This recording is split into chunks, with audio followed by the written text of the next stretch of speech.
Hello everyone and welcome back to my channel. If you've clicked on this video, then you're probably wondering about the highly anticipated 1.5 update to the Grand Theft Auto Revisited trilogy on the PS Vita. Now this update packs a punch, so if you haven't already downloaded or played this port to the PS Vita, this one's going to be a more definitive way to play the game versus the previous 1.2 update. We've got basic bug fixes, better controller support and better controls, more enhanced world, vehicle, and character models, enhanced audio, OG cheats, in-game manuals, which previously I think we only had one or two of them. We have all three here, and overall just a better experience for playing one of the greatest ports that's come to the PS Vita. And in this video, I'm going to show you how to set everything up that you need, as well as a little bit of gameplay footage. Let's get into it.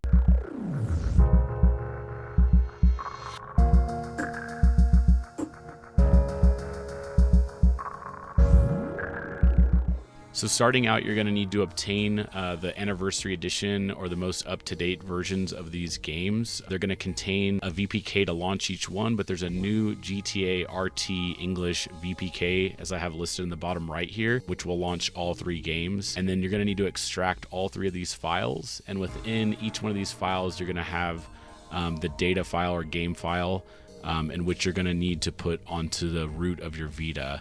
Again, over here in the bottom right, this white box shows each one of these files and the game data file folder in which it contains. You're going to want to put that into the data file on your root, and then this VPK, I've already loaded it on here, but you would just drop it onto your UXO. This is my SD to Vita card, which I have loaded into my computer. And then again, these game data files you're going to need to put on the root of your Vita, wherever your other games are, and it's going to need to be in the data file, and then you're going to need another folder titled RT for Revisited Trilogy. Then you're simply going to dump these game data file folders onto the folder that you've titled RT, which is inside of the data folder, which is on the root of your Vita.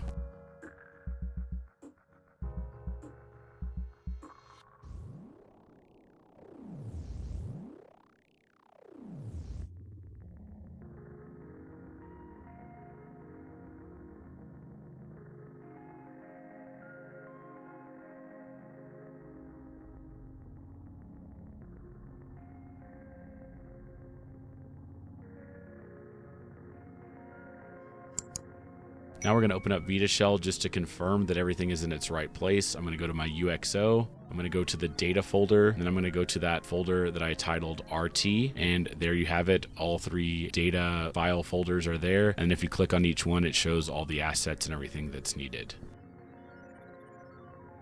I'm going to back out to my UXO, and that's where I'm going to find my VPK, which I'm going to launch and install. And again, this VPK is new and updated, so it launches all three games.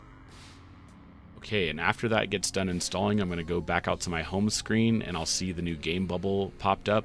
And before launching into the game, I'm actually going to click on this pink book question mark, which is going to take me to the in-game manuals for all three games. This is a really great addition to the new updated trilogy. You can see the cheats, you can see the controls for each game, and then of course it's on the PS Vita, so you can pinch and zoom in anything that you need to.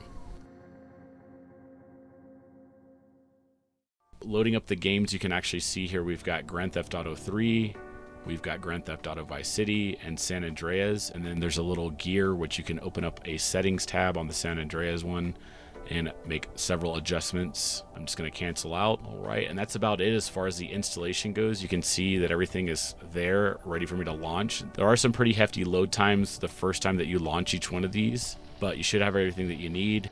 And let's go ahead and get into some gameplay. So as you can see, everything's working correctly. I've got Grand Theft Auto 3 booted up here. And also, if you read on the link in the description for the release notes on the 1.5 update, you can see that you can do all kinds of stuff here. So it's really up to you how you want to play the game. You can even add your own music, like all kinds of stuff that you can do. All right, and I think that about wraps it up. I mean, this is pretty straightforward, again, as you've seen. If you have any questions, comments, or concern, definitely leave them down below in the comment section. I'm going to have links in the description going over this 1.5 update in more detail in the main website. Appreciate you guys staying till the end. Make sure to like and subscribe if you haven't already, and I'll see you guys on the next one.